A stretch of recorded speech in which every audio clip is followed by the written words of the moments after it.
할렐루야. 오늘도 이 사순절 기간에 말씀으로 승리하고자 주님의 성전에 나오신 우리 사랑하는 송파교회 모든 성도님들에게 주님의 크신 은혜와 사랑이 가득 넘치시기를 주님의 이름으로 축원드립니다. 어제까지 사순절이 34일째였어요. 이제 얼마 남지 않았습니다. 오늘은 이 사순절 기간 안에 종료주일이라고 불리우는 사순절 6번째 주일입니다. 특별히 이 종료주일에 대해서 우리가 해년마다 하나님께 예배를 드리고 있는데, 종료주일은 예수 그리스도의 십자가의 순환을 이제 공식적으로 시작하는 날을 바로 종료주일이라고 불리웁니다. 그리스도 일부 교회에서는 종료주일을 고난주간 첫날로 시작하는 교회들이 있어요. 특히 동로마라든지 서로마는 이 종료주일을 고난주간 첫날로 그렇게 시작을 합니다. 근데 우리 한국 교회는 대부분 고난주간 그러면 내일부터 시작이 된다고 하지만, 원래 태양력 우리 그리스도의 절기로 본다면 주일부터가 주일 한 주가 시작되는 날이 바로 주일이에요.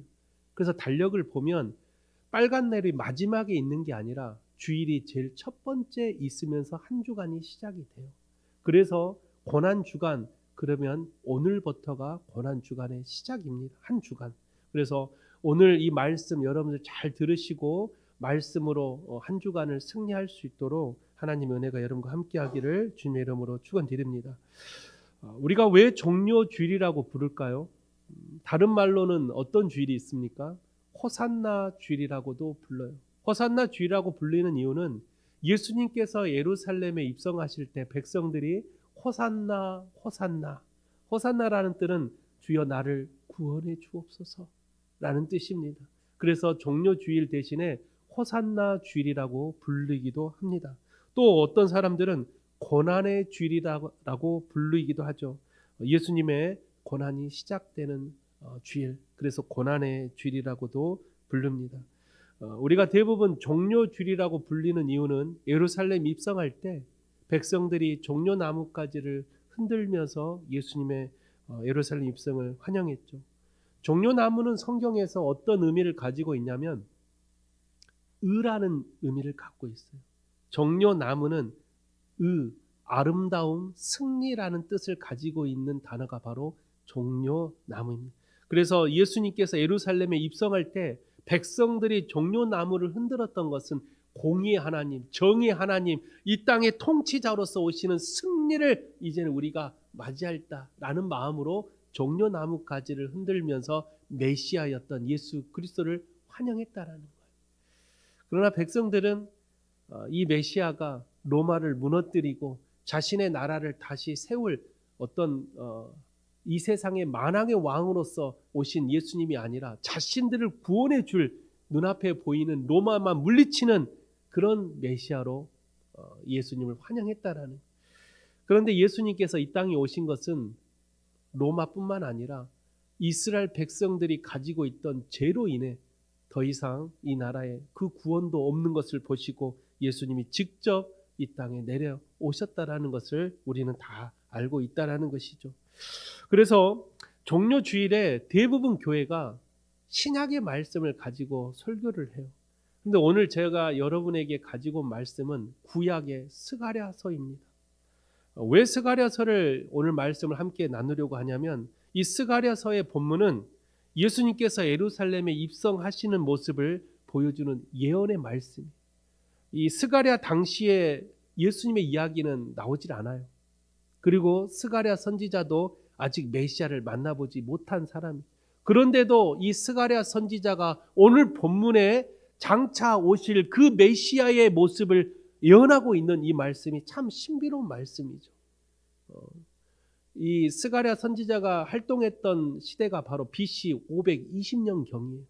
아직 예수님이 오시려면 500년이나 남았는데도 이 스가랴 선지자는 장차 이 땅에 오실 예수 그리스도가 예루살렘에 입성하실 때 나귀를 타고 우리 앞에 오신다라는 것을 예언했다라는. 놀랍지 않으세요? 500년 전에 예수님이 오실 것을 미리 예언했다라는.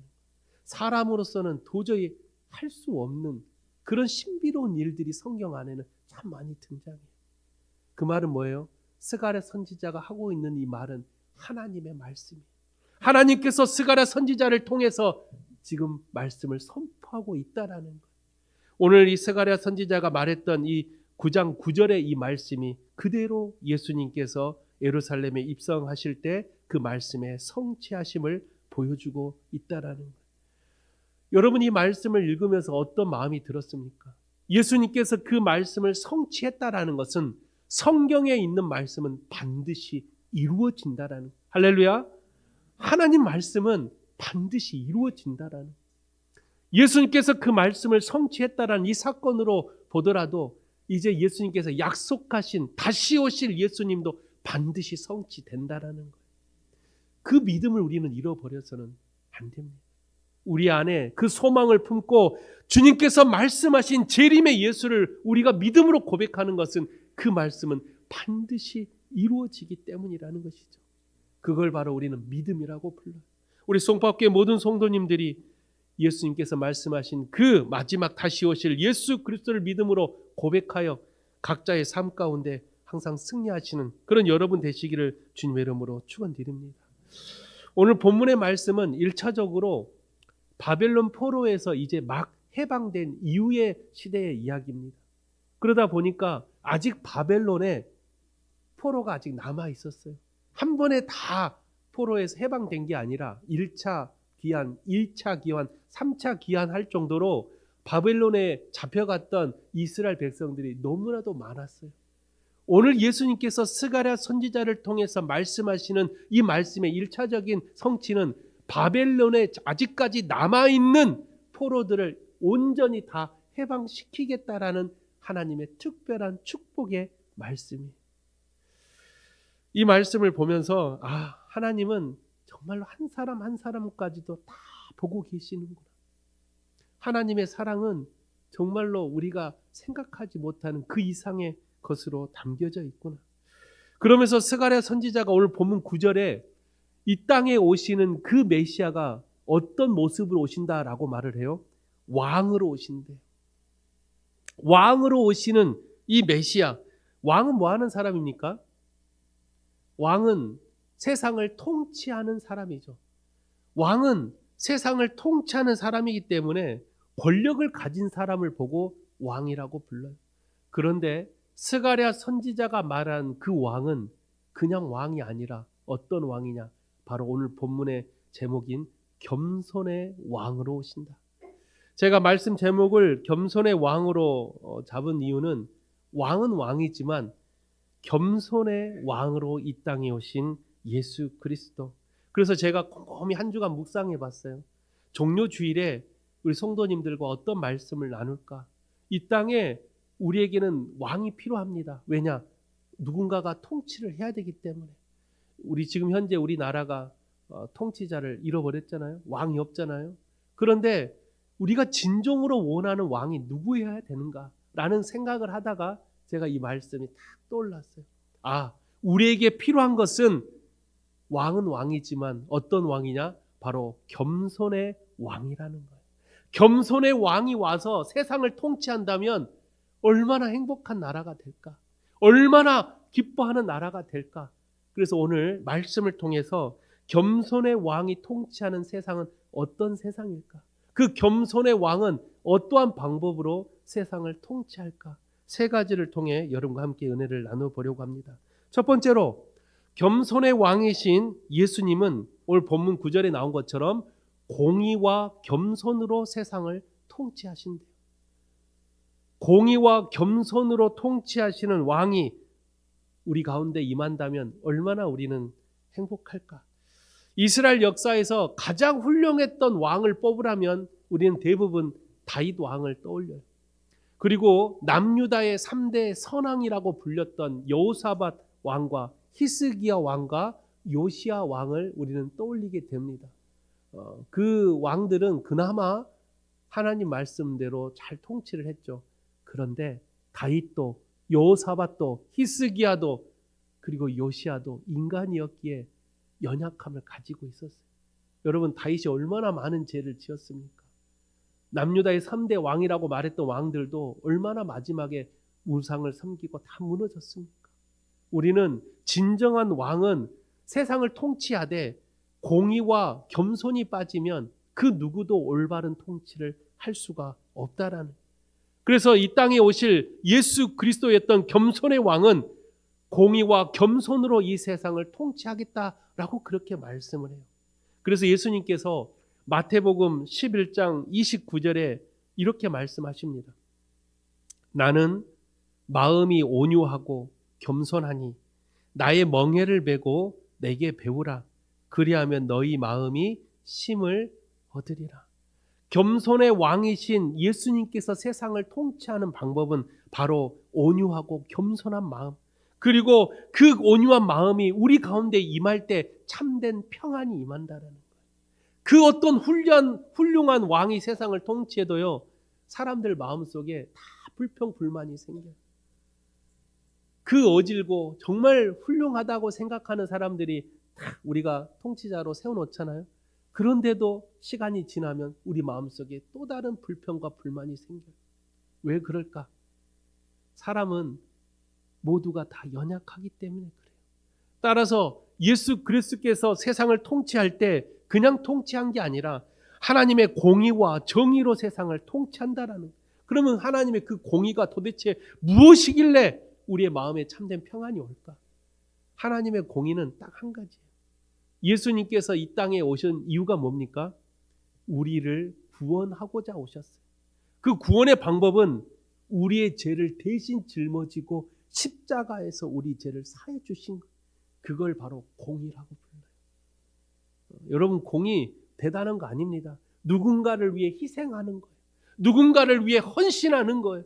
나보다 남을 먼저 생각해 주는 마음, 이게 바로 하나님의 공의라고 말하는 거예요. 이런 공의로 세상을 통치할 때 세상의 사람들은 하나하나 모두가 마음속에 참된 평안함을 얻기 시작하는 거예요. 그런데 이상하게 우리가 살고 있는 세상의 통치자들은 뽑히기 전에는 그렇게 공의로 하겠대. 누군가를 위해 섬기겠대. 누군가를 위해 잘하겠대. 그러나 막상 뽑히고 나면 언제나 자기 자신만을 위하고 부조리와 수많은 탐관오리의 모습들을 보여주는 그런 통치자들이 너무나도 많다는 거예요. 우리는 잘 생각해야 돼요. 주께서 우리를 통치하셨던 모습은 하나님의 공의와 겸손으로 통치하셨다는 거예요. 우리 그리스도인들이 세상에 진정한 하나님의 나라를 만들기 위해서는 우리가 섬기는 이 작은 공동체라도 모든 성도들이 행복한 마음을 얻기 위해서는 먼저 내가 하나님의 공의를 깨달아야 돼요. 그리고 내가 겸손함으로 세상을 섬겨야 돼요. 그렇지 않고서는 아무리 공부를 많이 하고 박사학위를 여러 개를 딸지라도 우리가 누군가를 통치할 수가 없어요. 진정한 통치는 하나님의 공의와 정의로, 하나님의 보여주셨던 겸손함으로 세상을 섬기는 거예요. 쉽지 않습니다. 어려워요. 그러나 끝까지 자기 자신보다 남을 위한 헌신과 희생의 마음으로 세상을 섬긴다면 그가 속해 있는 작은 공동체는 가장 행복한 공동체가 되는 거예요. 저는 우리 송파학교의 모든 성도님들이 예수님이 보여주셨던 공의와 겸손으로 우리 성도님들을 서로 섬겨주시기를 부탁을 드립니다. 그런 우리 송파교회가 하나님의 나라가 되는 거예요. 작지만 가장 행복한 나라, 정말 세상 모든 사람들이 찾아오고 싶어하는 그런 나라, 세상 이웃들이 이 송파교회를 보며 참 부러워할 수 있는 그런 작은 나라, 그런 나라가 되려면 각자가 통치자가 되어야 돼요. 내가 누군가를 섬기는 통치자, 누군가를 위해 희생하는 통치자, 누군가를 위해 솔솜수범하는 통치자가 되어서 하나님의 나라가 우리 가운데 임하는 그런 축복의 나라가 되시기를 주님의 이름으로 축원드립니다. 두 번째로 겸손의 왕이신 예수님은 오늘 본문 11절에 보니까 뭐라고 말하냐면 10절에 보니까 화평으로 세상을 통치한대요. 화평으로 세상을 통치한다. 화평이란 단어의 뜻은 온화하고 태평함이라는 단어의 뜻을 가지고 있어요. 특히 이 화평은 화해와 일치를 가장 우선시합니다.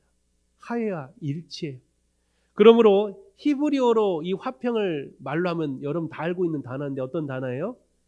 화평을 히브리어로 하면 샬롬이에요. 샬롬. 그리고 헬라어로 말하면 에이레네. 한 번쯤은 다 들어봤을 텐데 이 뜻은 안전하다, 평화, 화친 이런 뜻을 가지고 있어요. 그래서 이스라엘 백성들은 아침에 만나면 샬롬 하고 인사를 해요. 밤새 평안하셨냐? 안전했냐? 라고 그렇게 인사를 해요. 그만큼 우리가 정말 누군가와 화평을 이루기 위해서는 그 화평 안에는 안전함이 있어야 되고 참된 평화가 있어야 되고 화친, 서로가 친해져야 진정한 평화가 찾아온다라는. 그런데 서로가 마음적으로 하나가 되지 못하면서 겉으로만 친해지고 겉으로만 하나 된 공동체를 만들려고 하면 그 공동체 안에는 진정한 화평이 이룰 수가 없어요. 바울 사도가 로마서 5장 1절에 이렇게 말합니다. 그러므로 우리가 믿음으로 의롭다 하심을 받았으니 우리 주 예수 그리스도로 말미암아 하나님과 화평을 누리자라고 말을 해요. 하나님과 화평을 누리자라고 말하는 것은 우리가 가지는 인간의 연약함으로는 온전한 화평을 이룰 수가 없다라는 걸 바울 사도는 알고 있었어요. 그래서 우리가 먼저 참된 화평을 우리 공동체 안에 이루려면 첫째가 바로 예수 안에 하나가 돼야 돼요. 예수가 빠지고 뒤에 하나가 된다? 얼마든지 할 수는 있어요. 그러나 참된 화평은 이루어지지 않아요. 우리가 살고 있는 세상 공동체는 특히 안타깝게도 교회 공동체 안에서도 각자의 공동체들이 존재를 해요.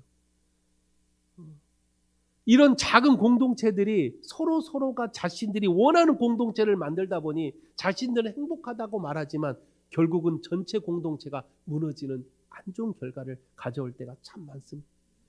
우리나라도 어떻습니까? 서로가 행복한 나라를 만들겠다고 자기들끼리 원하는 사람끼리 모여서 당을 만들어요. 그러나 그 당들이 어때요? 결국은 나라를 무너뜨려요. 전체가 하나가 될 수 없다면 내가 스스로가 내가 원하는 공동체를 만드는 게 아니라 내가 남을 위해서 섬기는 공동체, 남을 위해서 헌신하는 공동체를 만들어주면 어떨까? 참 안타깝죠. 모두가 다 행복한 나라를 만들겠다라고 하면서 서로 싸워요. 내가 가진 생각이 맞고 내가 가진 가치관이 옳고 내가 가지는 정치 이념이 맞다고 생각하는 사람들끼리 자신들은 최고의 나라를 만들겠다고 하지만 결국은 나라는 수많은 전쟁과 수많은 피 흘림만 있을 뿐이에요. 저는 진정한 화평은 예수 안에 있어야 된다고 봅니다. 우리 송파교회 성도님들도 그 어떠한 것도 화평을 이룰 수가 없다면 오직 예수 안에 참된 화평을 먼저 누리시는 그런 여러분 되시기를 주님의 이름으로 축원드립니다. 그 화평이 예수 안에 있을 때 오늘 스가랴 선지자가 오늘 본문 10절에 이렇게 말합니다.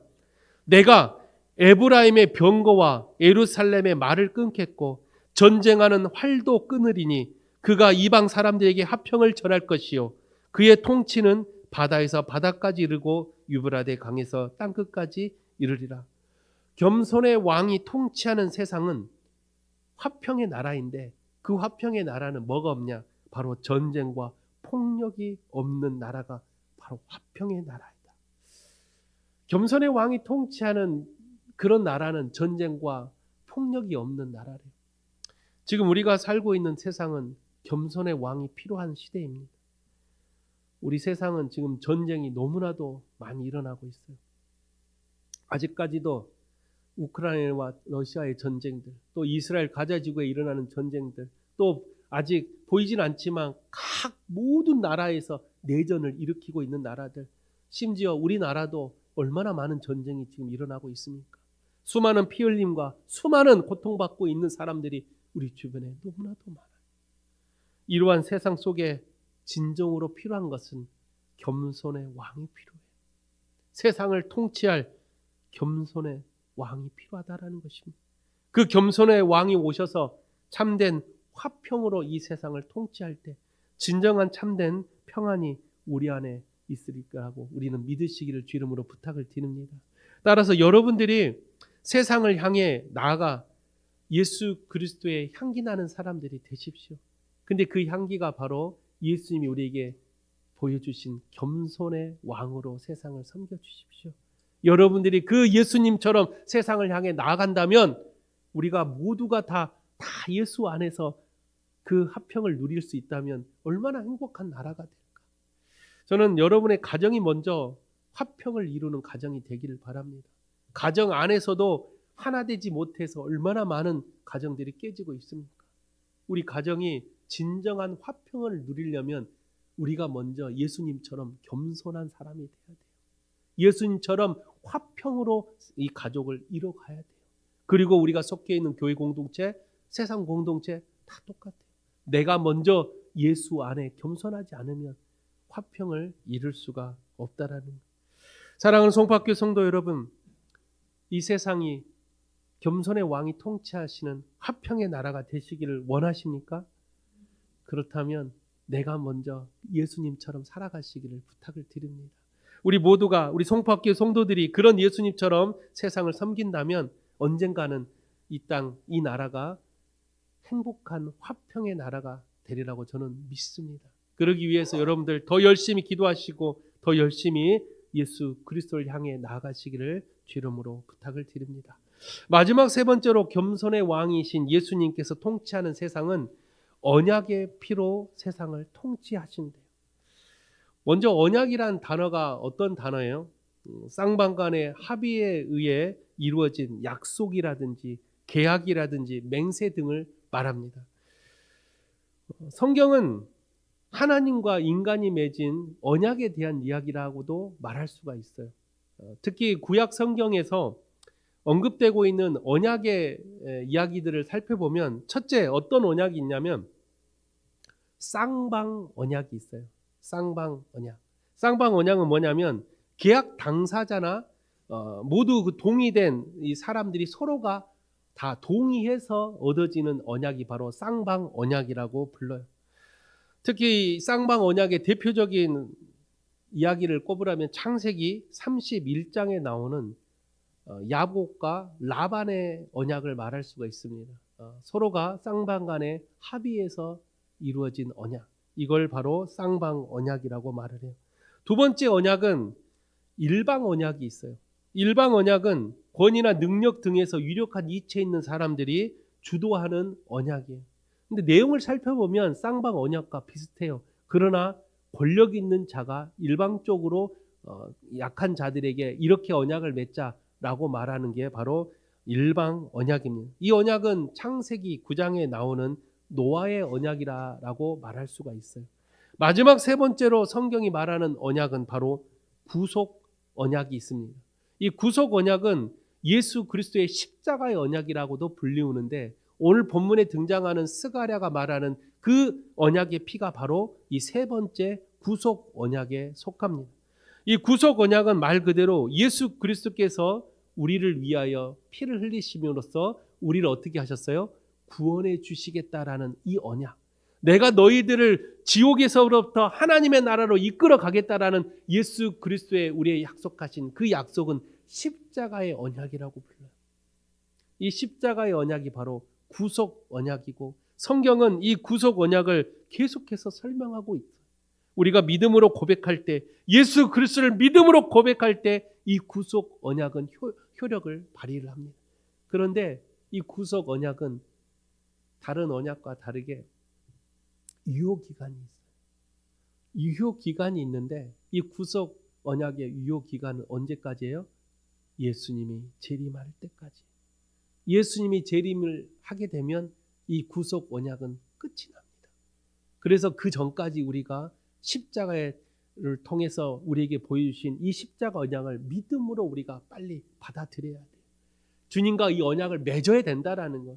주님은 나의 아버지가 되시고 우리는 하나님의 백성이 되는 이 언약으로 우리 맺어져야 마지막 주님이 이 땅에 오셨을 때 사랑하고 착하고 내 아들 딸들아 나와 함께 주의 나라로 가자라는 이 구속 언약이 그때 우리가 이루어지는 성취를 맛볼 수가 있는 거예요. 그런데 주님이 오실 때까지도 이 언약 안에 들어있지 못한다면 우리는 더 이상 이 언약을 이행할 수가 없어요. 그때 이 언약은 끝이 납니다. 따라서 우리 모두가 이 구속 언약 안에 다 들어오기 위해서는 오늘 겸손의 왕께서 오셔서 이 백성들을 통치하시는데 어떻게 통치하시냐? 언약의 피로 통치하신다는, 이 언약의 피로 통치하신다라는 것은 내가 십자가에서 달려 너희들의 죄를 사해 줬으니 너희들은 이 십자가에 달 예수 그리스도를 믿기만 하면 이 언약은 효력이 발생이 된다라는 거예요. 너무나도 쉽잖아요. 너무나도 간단하잖아요. 근데 왜 예수 그리스도의 십자가의 은혜를 잃어버리고 살고 있을까? 언약은 한 사람이 파기한다고 해서 파기되는 게 아닙니다. 인게지먼트라는 이 언약은 하나님과 인간관계에 맺어진 이 언약은 사람이 파기한다고 해서 파기되는 게 아니에요. 오직 하나님만 파기할 수 있어요. 그래서 하나님은 계속해서 기다리시는 거예요. 우리가 그 언약을 파기하고 도망가죠. 하나님은 또 기다리고 또 기다려요. 돌아오라고. 그러나 그 언약이 언제 끝난다고요? 주님이 이 땅에 다시 오실 때는 하나님이 그 언약을 파기해버려요. 그때는 더 이상 우리가 이 언약에 매달려 주님 나를 구원해 달라고, 나를 용서해 달라고 아무리 외쳐도 그때 가서 이 언약을 이룰 수가 없다라는. 따라서 이 언약이 파기되기 전까지 주님은 우리를 기다리고 계십니다. 돌아오라고. 지금도 주님은 눈물로 기도하시며 우리를 기다리고 계신다. 여러분, 세상을 통치하는 겸손의 왕이 이 언약의 피로 세상을 통치한다면 우리는 돌아만 가면 돼요. 행복한 나라 만들고 싶다면 주님께로 돌아가면 그 나라는 행복해진다라는. 왜요? 그 언약의 피로 통치하시는 주님은 언제든지 돌아가면 우리를 두 팔 벌려 안아주시기 때문에 그렇습니다. 얼마나 행복한 나라일까? 얼마나 기뻐 뛰며 즐거운 나라가 될까? 그런 나라 우리 그렇게 살고 싶지 않습니까? 그런 나라, 그런 교회, 그런 가정이 되고 싶지 않습니까? 그러기 위해서는 오늘 겸손의 왕으로 오신 예수님처럼 그렇게 살아가시기를 주 이름으로 부탁을 드립니다. 말씀을 마칩니다. 우리가 오늘 세상을 통치하시는 겸손의 왕이 계시는데 그 겸손의 왕은 세 가지로 세상을 통치하신대요. 첫째는 공의와 겸손으로 세상을 통치하신대요. 여러분들도 예수님이 보여주셨던 공의와 겸손으로 이 세상을 함께 만들어 가시기를 부탁을 드립니다. 두 번째는 겸손의 왕은 화평으로 통치하신대요. 전쟁과 폭력이 없는 화평의 나라. 그런 나라를 여러분들 만들기 위해서는 언제든지 예수님처럼 누군가를 위해 헌신하고 희생할 수 있는, 남을 배려할 수 있는 그런 따뜻한 마음을 가지고 세상을 살아간다면 화평의 나라가 된다라는 것이죠. 마지막 세 번째로 예수님께서 세상을 통치하시는 방법은 바로 언약의 피로 통치하셔요. 언약은 주님과 우리와 맺어졌던 하나님의 십자가의 언약을 말해요. 여러분 십자가를 잃어버리지 마십시오. 그 언약을 여러분들 파기하지 마십시오. 주님이 기다리고 계신다는 것을 꼭 기억하셔서 이 겸손의 왕이 통치하는 이 세상 안에 들어와 세상이 주지 못하는 참된 평안함을 누리고 가장 행복한 나라, 가장 기뻐하는 나라가 우리 성포학교회가 되고 여러분의 가정이 되고 여러분이 속해 있는 세상이 되시기를 주님의 이름으로 축원드립니다. 기도하겠습니다. 거룩하신 하나님 아버지, 오늘 종료주일을 맞이하여 예루살렘에 예수님께서 나귀를 타고 입성하셨습니다. 그는 겸손의 왕이요 이 세상을 통치하실 유일한 분이심을 우리는 믿음으로 고백했습니다. 겸손의 왕이신 예수께서 이 땅을 통치하는 모습은 공의와 겸손으로 통치하시며 화평으로 통치하시며 언약의 피로 통치하신다고 하셨사오니 우리 성포학교의 모든 성도님들이 그런 세상을 통치하신 예수님처럼 우리 사랑하는 우리 모든 성도들이 세상을 향해 나아가 기뻐하고 뛰어놀 수 있는 하나님의 나라를 만들어가는 복된 성도들이 되게 하여 주시옵소서. 끝까지 주님과 함께 언약을 파기되지 않도록 오늘도 주님 안에 거하기를 간절히 바라오며 살아계신 예수 그리스도 이름으로 감사하며 기도하옵나이다. 아멘.